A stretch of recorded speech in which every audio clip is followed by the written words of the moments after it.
My two symbols were infinity, which comes from this loop in the first collage we made, and blue, which is written here and around everywhere else.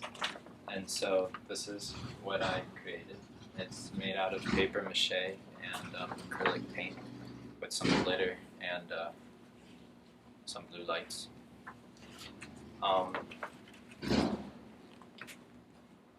So what through like all of the research and exhibits and museums that we visited, the one moment that like stayed with me the most was the Tibetan monks making the mandala out of sand and just like washing it away. And it was, our tour guide told us that it was to represent the impermanence of life.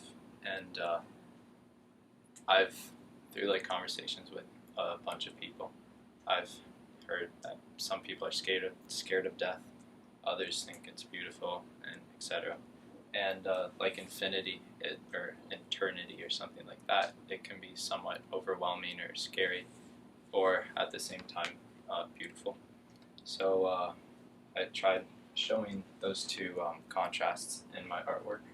So with the lights, it shows kind of like either it's glowing or it's shadowy. You don't really know unless you feel it, if it's shadowy or like glooming for you or like shining for you or something like that. And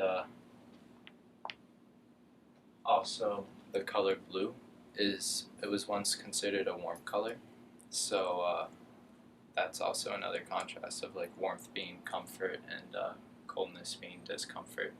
And so blue can either be how, if you're feeling to infinity, eternity, or the impermanence of life, that it's comforting or discomforting.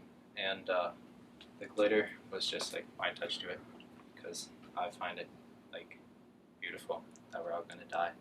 And Wow. Thank you.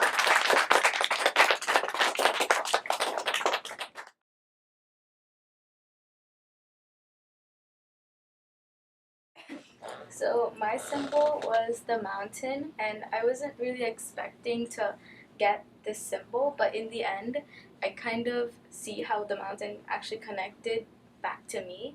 Because when I was making my collage, I was thinking about how I was very interested in like Buddhism and Asia in general, and so I wasn't expecting to get a for someone else to like see a lot of peaks or mountains in the collage.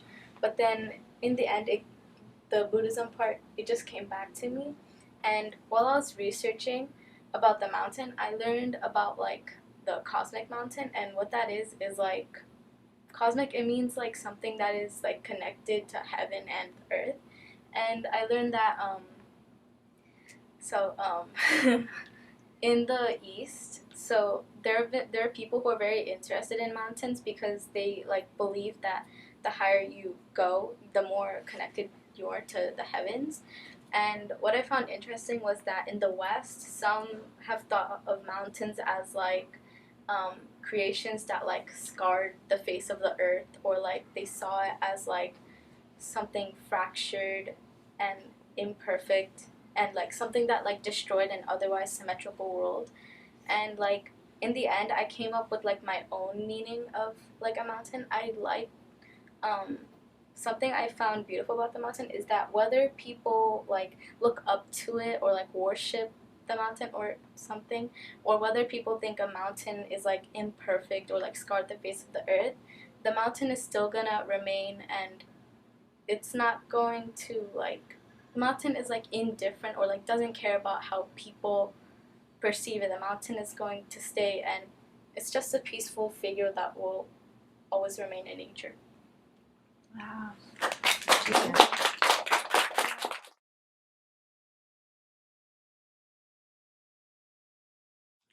So my symbol was tangled lines or thread, and I came up with that symbol through my collage, which had a lot of lines and thread and cross hatching, and also a lot of words. So while I chose thread as my symbol, I later found that the words were very much a part of the thread, so they ended up supporting each other. So when I was doing my research, I found that language and storytelling through history and in a lot of different cultures has been deeply connected to weaving, sewing, textiles. The word text and textile share a common root.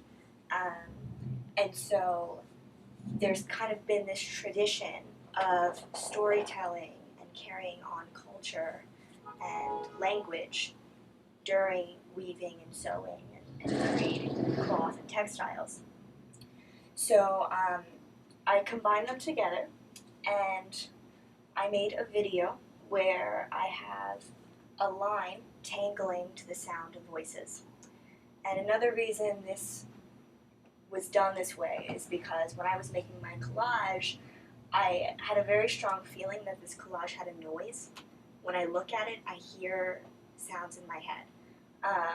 And I feel like that a lot of times with the tangled lines, it's something that I draw a lot. It's kind of like a little, it's been a symbol for me for a while. I just haven't looked into it, and I thought it was just me being random when I didn't know what to draw. But actually, whenever I draw these tangled lines, I hear sounds that go along with the way the line moves.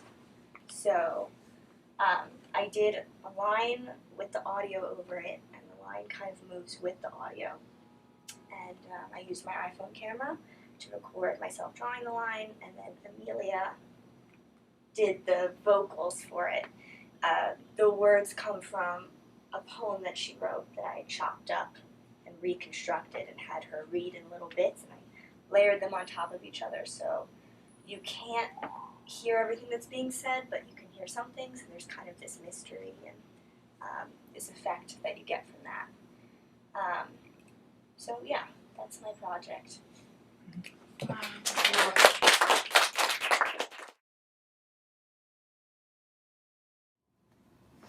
So my symbol was honey, and beginning the process, we did the collage, and I used a lot of warm colors to like surround whatever I was like putting onto the paper. And in the middle, I had a lot of like images that had to do with religion or like or luxury. So of course, no one would automatically turn to honey. Like that had no correlation. However, looking into those things, you can find a little bit of the aspects of honey into it. There's a little bit of luxury, like a majesty, a queen bee, and warmth, because the color yellow or the golden color can also perceive like comfort or being close and together, and purity, of course, like something sacred. And in many cultures, like the Sumerians and Indians, they fed honey to the gods or like newborn rulers, and that would show that their immortality. So going to the cloisters and the Reuben, I was able to like look into the religious side of honey, and I really saw the sacredness of like what like the bees were producing, and I really fell in love with just a sugary substance. Wonderful.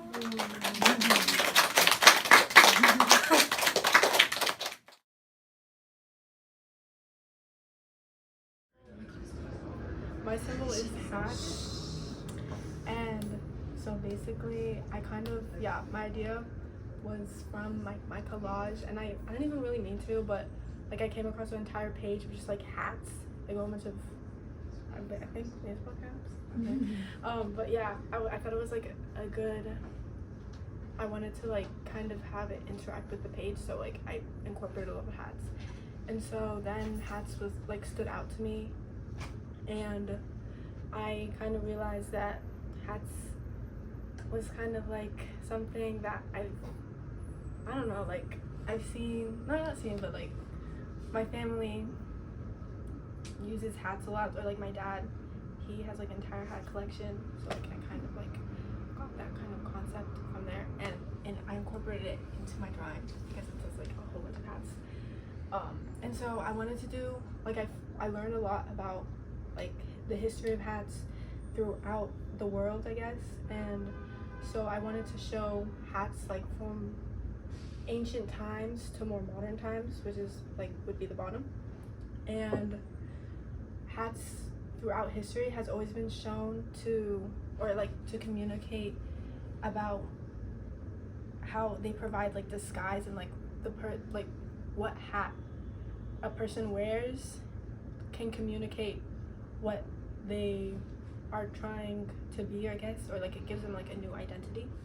So the reason why I'm at the bottom of this is because like I feel like in a way, like through life we take on a whole bunch of new identities throughout the course of our life, and I kind of I wanted to show the stacks of identities that we all take on as people. And in my artist statement I kind of mentioned how like throughout like the amount of identities you take on, it can be like it can take a toll on the person depending on how many like how many hats or identities they have taken on throughout their life. I feel like that's it. Yeah.